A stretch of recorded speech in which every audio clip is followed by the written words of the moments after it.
हम लोग अभी संत वाणी के रूप में सुन रहे थे, नहीं मुख राम गाओगे आगे दुख बड़ा पाओगे, पकड़ जमराज मारे। अभी सुन रहे थे, कभी सत्संग नहीं किन्ना, भूखे को भोजन नहीं देना, तो क्या सब होता है आगे। जब तक आदमी जीवित रहता है तब तक सोचता है संसार हमारा है और सब कुछ संसार में मेरे लिए बनाया गया है, ये सदा शाश्वत सुख है। लेकिन हर सुख के पीछे दुख पड़ा हुआ है, संसार आपका अपना नहीं है। इस संसार में रहकर मनुष्य शरीर मिला है तो आपको समय निकालकर प्रभु का नाम का गुणगान करना पड़ेगा। कोई भी व्यक्ति हो, शाकट हो, वैष्णव हो, दीक्षित हो, अदीक्षित हो, कोई भी व्यक्ति अगर भगवान का नाम नहीं लेता है, जो प्रभु हमको यहाँ भेजा है, आप सोच सकते कितना कर्ज उसका हम सब आपके ऊपर में है। बहुत लोग तो नहीं सोचता है। अभी बिजली बल्ब जल रही है, ट्यूबलाइट, कितना प्रकाश है इसका। या तो जनरेटर से अगर लाइन आया है तो उसका तेल जलता होगा, डीजल। अब बिजली से अगर आया है तो बिजली की बत्ती को उसका पेमेंट करना पड़ता है, बिना पैसा के मिलेगा? नहीं मिलेगा। तो अभी हम लोग कोई शादी विवाह हो जाए या कोई फंक्शन हो जाए तो हम लोग क्या करते हैं, उसमें जनरेटर करते हैं। 1 घंटा में 1 लीटर डीजल जलता है, तो 100 रुपया मान लीजिए, और 12 घंटा रात भर जलाएंगे तो 1200 रुपया हुआ। एक रात का 1200 रुपया हुआ। अगर 1 महीना जलाएंगे तो कितना हो गया, तो 1200, 1000 टका रोज जोड़िए, मान लीजिए तो 30,000। 1 साल में हो गया 3 लाख। कितना हो जाएगा, 365 दिन होता है ना, तो 12 महीना होता है, तो 1 महीना में 30,000, 12 महीना में 12 36, 3,60,000, लगभग 4 लाख रुपया लगेगा। अब सोचिए 1 साल में 4 लाख, कितना उम्र अभी हुआ है। अगर सब दिन जलेगा तो कितना होगा। अब प्रातः काल में ये जो सूर्य रूपी जनरेटर डेली स्टार्ट होता है परमात्मा का, वो परमात्मा का सूर्य रूपी जनरेटर स्टार्ट होता है, और वह 6 बजे सुबह से 6 बजे शाम तक वो रोशनी देते रहता है। उस रोशनी में केवल सत्संगी लोग केवल काम करता है कि गैर सत्संगी भी करता है, सब करता है, सब उसमें सबको लाभ मिलता है, सब कोई सुख पाता है उसमें। ऐसा नहीं है कि सत्संगी के घर में सूरज उग जाता, प्रकाश रहता है, और जो सत्संग नहीं करता उसके घर में अंधकार रहता है, ऐसा होता है? सब जगह एक समान होता है। चलिए, ये तो सूर्य रूपी जनरेटर का सुबह 6 से बजे शाम तक देता है, जो 12 घंटा। आज तक 1 लीटर कोई डीजल डाला है, चाहे सत्संगी गैर सत्संगी, कोई नहीं डाला है। सोचिए 1 घंटा में चलेगा तो 100 रुपया लगेगा, 12 घंटा में 1200 रुपया रोज चलेगा। इतना दिन से वो जनरेटर चल रहा है। एक बार 2019 में ना 1 मिनट के लिए जनरेटर भंगटा हो गया, खराब हो गया। सुबह में हुआ था, सूरज ग्रहण लगा था, सब कोई सुबह में कोई टॉर्च जलाता, कोई बल्ब जलाता, कोई कुछ 1 मिनट में लगा कि दुनिया क्या हो गया, पूरा अंधकार हो गया, दिन में तारा नजर आने लगा था। 2019 की बात करता हूँ, सूर्य ग्रहण लगा था। तो सोचिए अगर 2-4 घंटा वो जनरेटर खराब हो जाए तो इस संसार का क्या होगा, है ना। तो वह जनरेटर दिन भर देता है। अभी गेहूं पटाएंगे, अभी गेहूं पटाने वाला काम करेंगे, 1 घंटा मोटर चलेगा, 150 टका लगेगा कि नहीं लगेगा? अभी अगर गेहूं पटाएंगे तो लगेगा। अगर 2-4-10 बीघा का प्लॉट है तो 4-5 हजार रुपया लग जाएगा पटाने में एक बार में। नहीं, बिना पैसा दिए वो खेत पटा के देगा आपको? नहीं देगा। मकई पटाइए, गेहूं पटाइए, जो भी पटाना है आपका, सिंचाई करना है, पैसे लगेंगे। कभी कभी परमात्मा का बोलिंग स्टार्ट होता है समय समय पर, वो पानी जो बरसता है ये कोई पैसा चार्ज नहीं लगता है, वो केवल सत्संगी के घर में बरसता है कि सबके घर में बरसता है? ऐसा तो नहीं है सत्संगी खेत में इतना पानी लगा दिया, धान सब पूरा खिल रहा है, और जो गैर सत्संगी उसका खेत में ढेला गड़क रहा है, ऐसा तो नहीं होता है। सबके घर में वो बोरिंग का पानी बरसता है, सबको पानी देता बराबर। अच्छा वो छोड़िए, गर्मी के समय में बिजली पंखा से हवा प्राप्त होगी आपको, तो उसका चार्ज देना पड़ेगा, भरना पड़ेगा बिल। अगर जनरेटर का लाइन लगा के लीजिएगा दुकान सब में, बाजार में, एक पंखे का 3 घंटा जनरेटर चलेगा, 15 रुपया लेगा। 2-4 पंखा चलेगा, 50-60 रुपया 3 घंटे में देना पड़ेगा। सोचिए, बिना पैसा का नहीं मिलेगा। अब परमात्मा की पंखा रोज हमेशा 24 घंटा चलती है, इसमें हम लोग सांस लेते हैं। 24 घंटा ये पंखा चलती है। आप बताइए, 1 मिनट अगर परमात्मा की पंखा बंद हो जाए, हवा बंद हो जाए, संसार में जितने चर अचर जीव हैं एक भी जीवित नजर नहीं आएगा। आपको विश्वास नहीं होता तो किसी का नाक और मुंह चाप दीजिए 1 मिनट, देखिए क्या होता है। राम नाम सत होता है कि नहीं होता है? अपने चाप के रखिए, देखिए क्या होता है। 1 मिनट बर्दाश्त नहीं कर पाएंगे। तो परमात्मा कितने कृपालु हैं, 24 घंटा वो पंखे की हवा देते हैं। फिर विचार करिए, और 1 मिनट 2 मिनट बंद कर दे तो कोई जीव जीवित नहीं रहेगा, और 24 घंटा देता है। आज तक कोई बिल बना के भेजा? इतना जनरेटर से रोशनी मिलती है सुबह दिन भर रोज दिन। उसके बाद समय समय पर बोरिंग का बरसात से पानी हम लोग लेते हैं। 24 घंटा हवा उसमें ग्रहण करते हैं। सत्संगी गैर सत्संगी सब कोई एक बार अभी तक बिल बना के नहीं भेजा। किसका? परमात्मा कहते हैं, बेटा किसका बिल बाकी है? तुम्हारा, तुम्हारे पिताजी का, तुम्हारे दादाजी का, उसके पिताजी का, उसके पिताजी का। कोई अभी तक बिल नहीं भेजा है, सारा बिल पेंडिंग है। अरबों खरब का बिल है बेटा, भुगतान नहीं कर सकेगा। एक काम करो बेटा, तुम मेरा नाम लो, भजन करो, मैं तेरा सारा पेंडिंग बिल मैं माफ कर दूंगा। तो कितने परमात्मा के पास, श्री सद्गुरु महाराज, सारा पेंडिंग बिल मैं माफ कर दूंगा। तुम केवल मेरा नाम ले लो, मुख से भगवान का नाम लो, मेरा नाम लो, मेरी कृपा का पात्र बनो, मेरा गुणगान करो, सारा पेंडिंग बिल मैं तुम्हारा माफ कर दूंगा। जो भजन भेदी है, सत्संगी है, सबको सुनिए। वो यहाँ आकर के सुबह शाम सत्संग सुनता है, घर में जाके भजन करता है, जप करता है, नाम का ध्यान करता है, नाम का अवलंब लेता है, रूप का अवलंब लेता है, दृष्टियोग करता है। और जो गैर सत्संगी है वो मोच टेरता है, हम नहीं करूँ। जानते हैं क्या होता है? तो सत्संगी लोग तो नाम जप करके अपना कर्जा अदा करता है, ये जो कर्ज परमात्मा को उसको अदा करता है। और गैर सत्संगी जब मोच टेरता है, कुछ नहीं करता है, मरने के बाद उसको बैल बना के भेज देता है, चलो बोझा ढो, गधा बना के भेज देगा, टमटम का घोड़ा बना के भेज देगा, जीवन भर खटते रहो, देगा 2 हाली ऊपर से पूरा पुष्टान पिटाई।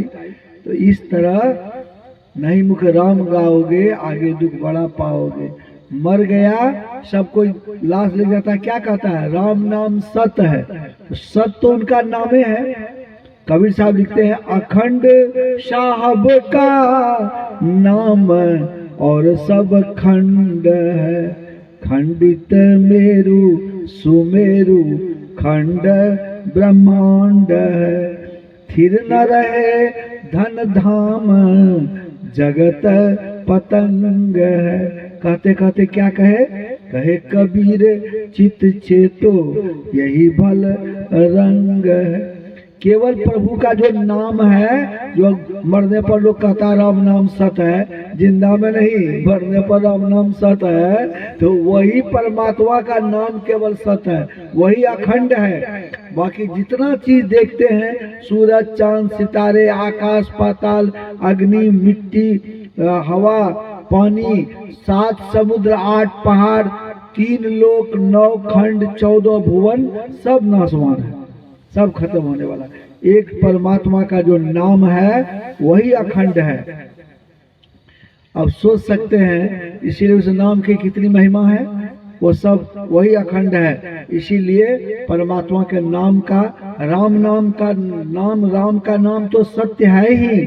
उस सत्य का अवलंब जीवन में मरने से पहले ले लीजिए। जीवत ही करो आशा साधु भाई, जीवत ही करो आशा, जीवत समझे जीवत बुझे, जीवत मुक्ति निवासा। जिंदा मगर नहीं किए, जियत कर्म न कर्म का फांस न काटी, मुक्ति की आशा। तन छूटे जीव मिलन चाहतो है, सो सब झूठी आशा। अब हु मिला सो तब हु मिलेगा, नहीं तो जमपुर वासा। बताइए कबीर साहब कहने कृपा की। अभी अगर नहीं लिए नाम, अब मरने के बाद लोग आपका नाम सुना देगा तो आपको क्या सब मिलेगा? कुछ नहीं मिलेगा। तो जो लेता है उसको मिलेगा। राम नाम सत है, सबका यही गत है। तो वही गत तो सबका है, मरवे करेगा। वहां जब लोग जाता है जलाने के लिए, अरे देखो इसको इतना संपत्ति था, मन में सोचता है लोग, इतनी संपत्ति थी इनके पास, इतना सब कुछ था, बोलेरो गाड़ी, फिएट कार, वो 3 मंजिला मकान, बेटा इंजीनियर, डॉक्टर, इधर फ्लैट उधर फ्लैट, आम का बागान, 50 बीघा का प्लॉट जमीन। देखो आज ये चला गया, सब यही रह गया। नहीं नहीं, हम लोगों को भी गलत नहीं करना चाहिए। ऐसा सोच के वहाँ पर सोचता है कि जब जलाता है इंसान, जब लाश को सोचता है उसके बारे में, सोचने के लिए मजबूर होता है कि ऐसा ऐसा इसके पास ये सब चला गया छोड़ करके, हम लोग भी जाएंगे। और जहाँ जला के आया वो घुरौआ घुर्ची वाला वो जिलेबी जहाँ खाया, मन में घुर्ची भरना शुरू हो गया। सब वो रास्ता में आते आते भूल जाता, सब खत्म। जितना वो जिलेबी घुरचौआ खाता है, सब बाहर आते आते सब घुर्ची बुद्धि शुरू हो जाता है, सब भुला के सब, हाँ सब खत्म। यही हाल है। तो अब एक सेठ जी थे, अच्छा प्रसंग सुनिए, नहीं मुगराम गाओगे कैसे आगे हाल होता है। तो जिंदा में सुन लीजिएगा तो जिंदे में राम का नाम गाइएगा, मरने के बाद करके क्या होगा। सेठ जी बहुत बड़ा जमींदार थे और बहुत पैसे वाले थे, दुकान बिजनेस चलता था। वो सुबह रोज दिन सुबह में फैक्ट्री सबका मालिक भी था, बड़ी जतन से पूजा पाठ करता था। वो रोज दिन जाता था सुबह गंगा स्नान करने, बगल में गंगा बहती थी कुछ दूरी में, गंगा स्नान करने रोज जाता था। गंगा स्नान करके लोटा में पानी लाता था, अंदर द्वारपाल उसको अंदर जाने देता था, उसका मालिक था वो। अंदर जा करके वो द्वारपाल जाने देता था, उसको जाकर पूजा पाठ करता था। लेकिन वो भगवान का नाम कभी नहीं लेता था, खाली कर्म कांड वाला का, भगवान का नाम ही नहीं ले, कभी नहीं नाम ले। उसको जितने लोग आवे सब कहे कि देखिए सेठ जी आपके पास बहुत पैसे हैं, सब कुछ है, कम से कम भगवान का नाम लीजिए, वो आपका साथ जाएगा। वो कभी नाम नहीं ले। तो एक दिन संयोग से उस रास्ते होकर जाने लगे नारद जी, देव ऋषि नारद जी। तो नारद जी से भी उनको भेंट हुई। तो नारद जी उनको बोले कि सेठ जी भगवान का नाम क्यों नहीं लेते आप? वही भगवान सब कुछ करते हैं, वही आपको इतनी संपत्ति दिए हैं, आपको पुत्र दिया, सब कुछ दिया, सब आप मानते हो, तो लेकिन आप उनका नाम क्यों नहीं लेते हो? ये कुछ बोलबे नहीं करे। बहुत बार समझाए नारद जी उनको, लेकिन कभी नाम लेने के लिए तैयार नहीं। बहुत दिन बीत गए, संपत्ति तो बहुत थी। नारद जी मन में सोचे इसको ऐसे ही नहीं मानेगा। एक दिन क्या किए, ये जैसे सुबह में शौच क्रिया करके गंगा स्नान करने गया, गंगा स्नान करने गया, उसके बाद जो है नारद जी क्या किए, वही सेठ जी का रूप बना लिया। सेठ जी का रूप बना लिए और उनको जो असली सेठ था उनको ले जाकर कहीं दूसरे जगह उसको छोड़ दिए। रास्ते में वो आएगा तब तक बाद में, तब तक ये जो है ये नारद जी ये सेठ जी का रूप बनाकर आ गए इसका हवेली में। बेटा देखा पिताजी आ गए, सेम टू सेम रूप बना लिया। ये चले गए अंदर, ये गए अंदर जाके जैसे वो पूजा पाठ करते थे पूजा पाठ शुरू कर लिए। बेटा को क्या कहा, बेटा सुनो, रास्ता में हम जो स्नान करने गए थे ना, वहाँ एक बहुत रुपया मिला, वो हमरे जैसा उसका चेहरा है। ये कहता है, नारद जी कहते हैं एक तो बहुत रुपया सेठ मिला, वो मेरे जैसा सेम टू सेम चेहरा है। वो भी उधर गया स्नान करने के लिए। बेटा वो बहुत रुपया है, वो संपत्ति सबसे लेना चाहता है, कहीं यहाँ आ जाएगा, अंदर घुसेगा, धीरे धीरे तुम्हारी संपत्ति ले जाएगा, उसको अंदर आने मत देना। नहीं पिताजी हम आपको पहचानते हैं, उसको कहे आने के लिए देंगे, असली पिताजी वही है। ठीक नहीं लेने से नाम देखिए पता चलेगा। अभी तो कहा वो ना बहुत रुपया है, वो आएगा अंदर घुसना चाहेगा, उसको घुसने मत देना, नहीं तो वो सब रुपया पैसा लेके चल देगा। कहा नहीं पिताजी आने नहीं दूंगा। तब तक ये पूजा पाठ किया, तब तक वो स्नान करके उस सेठ जी जो असली सेठ जी था वो आ गए। अब दरवाजे पर बेटा गेट बंद कर दिया उसका। कहता बेटा खोलो, स्नान करके आ गए, अंदर जाने दो। कहा हरगिज नहीं जाने देगा, आप बहुरूपिया है। उसको तो बता दिया वो, कहा आप बहुरूपिया है। कहा नहीं बेटा आप बहुरूपिया नहीं है, हम स्नान करने गए, सच कहते हैं हम बहुरूपिया नहीं है, हम अंदर जाएंगे पूजा करेंगे। इसको जाने नहीं दिया, थी तंग करने लगा, जाने दो। फिर बेटा ऊपर सारा सटका लेके दिया, मार के इसका गर्दा उड़ा दिया। बाप का पहचाना नहीं दिया, पिटाई पुष्टांग पिटाएगा, आप बहुरूपिया हो, छलबल करने आए, भागो यहाँ से। भाग गया बेचारा। कुछ दिन तक इधर उधर भटका भूखे प्यासे। बाद में वो राजा के यहाँ जाके आई, तब तक नारद जी इसके घर में खूब अपना खाता पीता आराम से अपना ये बढ़िया बन करके रह रहा है। उन लोग लड़का सब सोचा कि यही मेरा पिताजी है, वो सेम टू सेम रूप बना लिया और उनके बारे में भड़का दिया कि वो बहुरूपिया है। जो असली था सेठ वो बहुरूपिया बन गया, और जो बहुरूपिया बना, जो नकली सेठ था वो घर में रह रहा है। ठीक, अब चलिए तब क्या होता है कि ये जा करके वहाँ का जो युवराज था उसके कोर्ट में केस कर दिया कि हमारा बेटा पगला गया है, देखिए हमको जो है घर से निकाल दिया मारपीट करके, देखिए कितनी चोट लगी है, खाना पीना भी नहीं देता है, और घर में किसको एक तो बुला लिया है, वो बोलता है कि वो बहुरूपिया को वो कहता हमारा पिताजी यही है। केस कर दिया। कहा अच्छा ठीक है, तो उसका बेटा को सिपाही भेजा, राजा सिपाही भेज के उसका बेटा को बुलाया। कहा कि तुम्हारा ये कौन है? कहा ये बहुरूपिया है। कहा तुम्हारा पिताजी? हमारा पिताजी अंदर में है। कहा पिताजी का लाओ। लाया तो अभी देखा, दोनों तरफ देखता है के चेहरा हो रहा है। अब राजा का भी हालत खराब हो गया, कौन इसका क्या है? तो कहा दोनों में बताओ कौन बहुरूपिया हो, कौन सही इसका पिताजी हो, बताओ। तो जो सही पिताजी था कहा मैं इसका पिताजी हूँ, वो बहुरूपिया कहता मैं, वो नारद जी कहते मैं इसका पिताजी हूँ। दोनों को बात ये सब पकड़े नहीं, राजा निर्णय नहीं कर सके।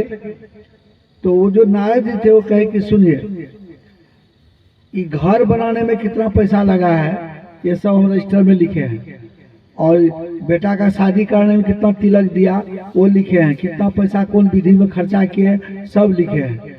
अगर ये सही बहुरूपिया है, सही इसका पिताजी है या हम हैं, तो पूछिए, रजिस्टर लाइए, हमसे भी पूछिए, इनसे पूछिए, देखिए कौन सही बताता है। इसको पूछा जो असली पिताजी था कि आपको कितना रुपया तिलक दिया, कौन कौन चीज में खर्चा किए, घर बनाने में कितना रुपया लगा? कहता हमको याद नहीं है, रजिस्टर में लिखा है। वो कहा हमसे पूछिए। आप पहले रजिस्टर मंगा लीजिए। रजिस्टर मंगाया, रजिस्टर उल्टाइए, जितना पूछते गया वो राजा सभी जवाब देते गया। नारद जी तो देवऋषि थे, अंतर्जामी, ये सब जवाब देते गए। तो राजा सोचा मन में, ये इसको पता है यही है असली सेठ, ये नकली सेठ है। सिपाही को कहा इसको पिटाई करके भगाओ यहाँ से, ये नकली सेठ है।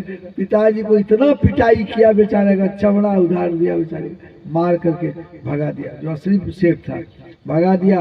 अब वो गंगा किनारे जहाँ तहाँ भटक रहा है। कुछ दिन तक तो नारद जी खूब मौज किया, कहा अब इसको दंड मिल गया, नहीं मुख राम गाओगे आगे दुख बड़ा पाओगे। बहुत दुख इसको मिल गया, ये राम का नाम नहीं लेता था। तब एक दिन नारद जी क्या किए, फिर कहा जाते बेटा स्नान करने, बहुरूपिया रूप बना करके, पिताजी का सेठ जी का रूप बनाकर। तो वो बहुरूपिया वहाँ पर जो है, वो जो असली पिताजी था वहीं पर था। ये गए, नारद जी अपने रूप में आ गए। कहा क्या सेठ जी, अब राम का नाम लीजिएगा कि नहीं? अब राम का नाम लीजिएगा कि नहीं? हाँ हाँ, बोलो राम राम, बोलो राम राम, बोलो राम राम। अब तो राम राम कर रहा है। कहा ये लोटा लीजिए, स्नान करिए, जाइए आपका घर फ्री कर दिया। हाँ, राम का नाम कभी नहीं भूलिएगा। नहीं कभी नहीं, बोलो राम राम। अब वो केवल राम राम राम राम रट लगा दिया, स्नान किया, लोटा लेके आया, बोला राम राम राम राम, अंदर गया। पिताजी जाते जाते रास्ता में कौन आपको बीमारी पकड़ लिया, आप दुबला पतला हो गए, तो ये हो गए। अब सोचा यही पिताजी है। कहा कि बेटा जो हुआ हुआ, राम का नाम लो, चलो घर। अंदर ले गया, फिर खाया पिया, कुछ दिन में ठीक हुआ। हमेशा राम राम बोल रहा था। तो नहीं मुख राम गाओगे आगे दुख बड़ा पाओगे। वो पाठ अभी सुनाओ। तो राम का नाम जो जिंदा में नहीं लेगा उसका यही हाल होता है। ये जिंदा में पता चल गया ना, नहीं नाम लेने से। अब मरने पर तो क्या होगा, तो आगे जब तुम जमराज की अदालत चढ़ोगे, अब पूछेगा मालिक तो क्या तुम कहोगे, तब वहां पता चलेगा। कहे गीतानंद फिरेगा तू रोता, 1,84,00,000 में खाएगा गोता। फिर जन्मना और मरना पड़ेगा, काया कुटी खाली करना पड़ेगा।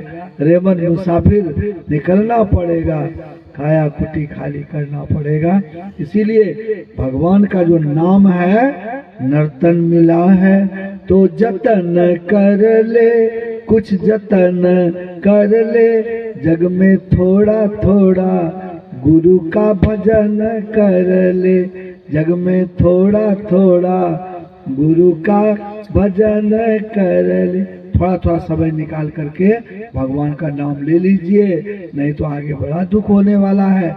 जिंदा में तो दुख होवे करेगा, मरने पर तो और दूसरा दुख होगा। इसीलिए जिंदा का कहानी सुना दिए। हम लोगों को सबको भगवान का नाम लेना चाहिए। मरने पर वो राम नाम सत है, सबका यही गत है, करने से उसको छुटकारा नहीं मिलेगी। उसकी हड्डी को लिया कर अस्थि को गंगा में भसा दीजिएगा तो कोई लाभ नहीं होगा। जिंदा मुआ सोचा बोचा मछली डोका 24 घंटा हरिद्वार में स्नान करता है तो कोई फर्क न पड़ता है। अब मरने पर एक बार उसको गंगा लाभ करा दीजिएगा तो कौन सा फर्क पड़ेगा, वो सब कुछ नहीं होता है। जीवत ही काल में अच्छा कर्म करिए, शुभ कर्म करिए, समय निकाल कर भजन करिए, समय निकाल कर भोजन करिए, समय निकाल कर संसार का काम करिए। थोड़ा थोड़ा नित्य करो मत चित्त चुराओ, थोड़ा थोड़ा रोज करेंगे तो भक्ति रूपी बीज अंदर शरीर रूपी ड्राम में बंद है, और सदगुरु रूपी नमी जहाँ मिला तो धीरे धीरे पनपने लगेगा भक्ति का बीज। और नहीं तो ड्राम में बंद कर दीजिए चना और गेहूं का बीज, 3 साल बाद निकालिए, वैसे का वैसे है, टेका नहीं फेंकेगा। रात में चना को निकाल कर पानी में डालिए, रात भर में पानी में फूल जाएगा, सुबह पानी हटा दीजिए, सूर्य का प्रकाश हवा लगेगी, टेका फेंक देगा 2 दिन में। तो जब तक ड्राम में नमी की कमी थी, अर्थात पानी नहीं मिल रहा था, हवा और सूर्य की रोशनी, तब तक बीज पनप नहीं रहा था। उसी तरह शरीर रूपी ड्राम में सबका भक्ति रूपी बीज है, लेकिन सदगुरु रूपी नमी की कमी से भक्ति रूपी बीज पनप नहीं रहा है। वो भक्ति रूपी बीज पनपेगा जब सदगुरु रूपी नमी इसमें जाने देंगे, सदगुरु करके भजन करेंगे तो आपका बीज भक्ति रूपी बीज पनपेगा, फिर यह लोक परलोक में कल्याण होगा। ठंडा का समय है, वैसे बढ़ाने से ठीक नहीं है। फिर सुबह के प्रसंग आप लोग सुनेंगे।